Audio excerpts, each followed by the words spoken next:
এই গল্পটায় একটা একজন নিঃসঙ্গ একজন মানুষের যে ঘটনাটা আশরাফ বুয়ারের যে ঘটনাটা আমি এখানে বলছি মঞ্চে আমি বলি অভিনয় করছি বলবো না বলছি আমি একটা ঘটনা বর্ণনা করছি।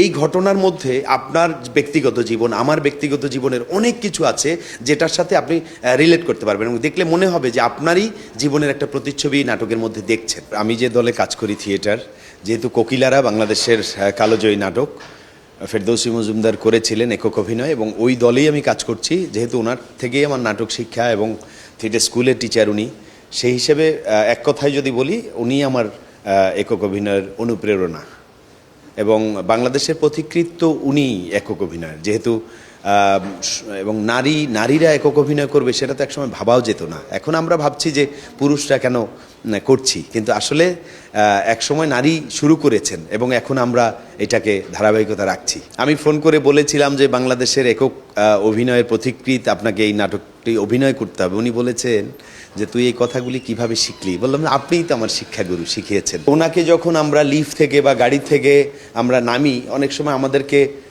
ধরি আমরা যে একটু বয়স হয়েছে, কিন্তু উনি যখন মঞ্চে উঠেন, উনি যখন সরাসরি যেমন মেরাজে বা কোকিলারাতে, মেরাজে যেমন উনি একটা ডায়লগ দেন, ওটা ওখানে কে পড়ে আছে, ওনার বাবা যখন মারা যায় তখন পুরো মঞ্চ যেমন পিন পতন নীরবতা, মানে ওনার যে একটা পাওয়ার, ওনার যে একটা শক্তি, ওনার ডায়লগ থ্রোয়িং, ওনার যে মানে উনি একজন অভিনেত্রী হিসেবে মঞ্চে দাঁড়ালেন, মানে পুরো মঞ্চের পুরো ফোকাস ওনার দিকে, মানে এই যে একটা পাওয়ার, মানে ভিতর থেকে আলাদা একটা এনার্জি গ্রো করে। 20 বছর আমার হয়েছে, 2025-এ আমি থিয়েটার স্কুল শুরু করেছিলাম অভিনয়। এর আগে ছোটোবেলায় আমি করেছি আমার গ্রামে থিয়েটারে কাজ করেছি, স্বরূপ থিয়েটার এবং অন্যান্য সময়, এবং আমি ছোটোবেলা থেকে কৌতুকে খুবই ভালো ছিলাম। কৌতুক বা এটাকে কি বলে, যেটা একক অভিনয় যেটা মঞ্চে করতো স্পোর্টসে, ওগুলো আমি অনেক করেছি। আমার এক্সপেরিয়েন্স ওখান থেকেই মূলত নাটকের আমার আগ্রহটা তৈরি হয়।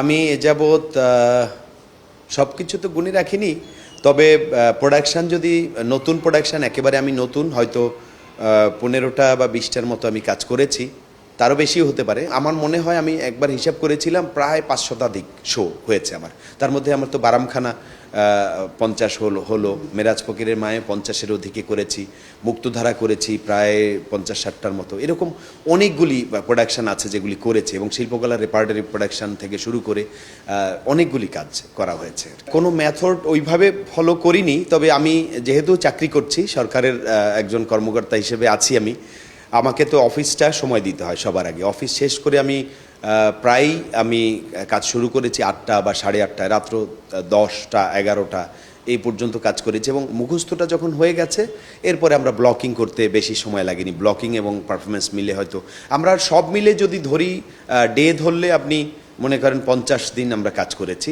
আর যদি মাস ধরি সেখানে 3-4 মাস করেছি।